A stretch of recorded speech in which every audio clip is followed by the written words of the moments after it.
Welcome back to the 2010 congressional debate. Moving on to our next topic, child labor. The first question is directed towards Farman Rahimi, Republican from Texas. Mr. Rahimi, I'd like to remind you only have 2 minutes to answer this question. What is your stand on child labor? Let me start off by saying child labor is the least of our worries. But in the spirit of debate, I'm going to say that I truly believe child labor is beneficial. Children that work in these places usually come from underprivileged households and would otherwise starve to death or turn to prostitution without that work. Child labor, for the most part, is taking away from the childhood these kids need to be enjoying. They are missing school and the key parts of development that leads to happy, healthy adults. A lot of the time, the work these kids are doing allows them to raise the money their family needs to be able to send them to school. Well, a lot of children are working for next to nothing, like barely $1 a day.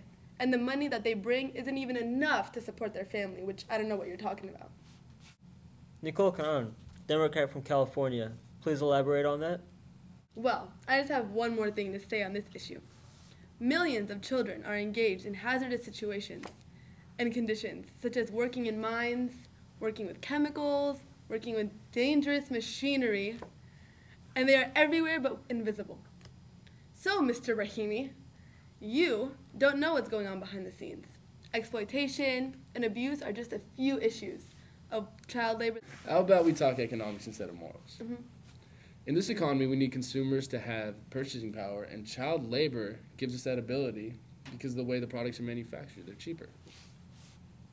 Well, having adults who grew up as child laborers in the adult workforce will be bad for the economy and the society because job positions that require good, educated people will not be filled and consumers will not get anything from that, Mr. Rahimi.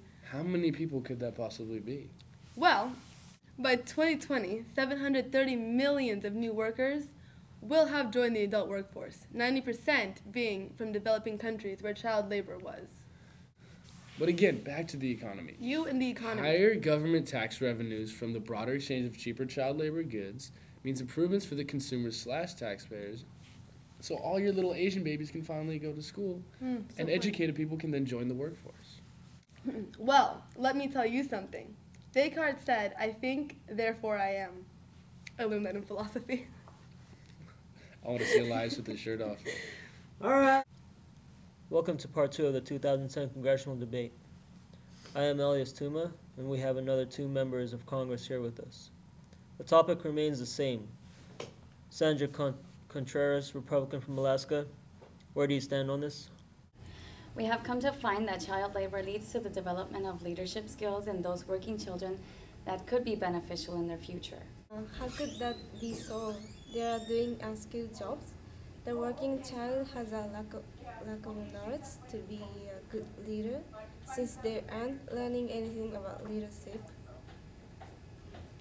They learn to work as a team and also become responsible caretakers of their families. That takes leadership. Explain education. The working children are illiterate because they are working instead of learning in school. Natsuko Ame, Democrat from North Dakota, please elaborate on that. They don't develop ethics. They can't perform simple calculations. It's absurd. Don't forget that the money coming from the labor helps send them to school. For many of these children, if they weren't working, their families couldn't afford it, and I'm going to end my argument there. Thank you for joining us today. Before you leave, I'd like to leave you with an ethical message.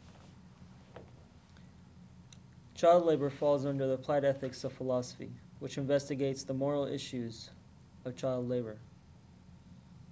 Sociologist William Steffens argues children's character was shaped through work and that the same should apply in advanced societies. This means that a child, through working, develops greater knowledge and understanding of him or herself and builds individual character. Philosopher Roger Vernon Scruton says that children tend to be happier in a working environment than in a school environment. Take a moment to reflect on that point made here today. Is child labor ethical?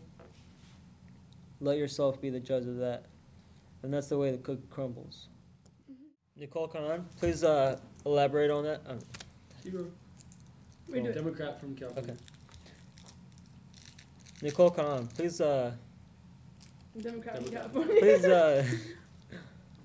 where are you from? Democrat from California. Nicole, can I on, please? Damn it.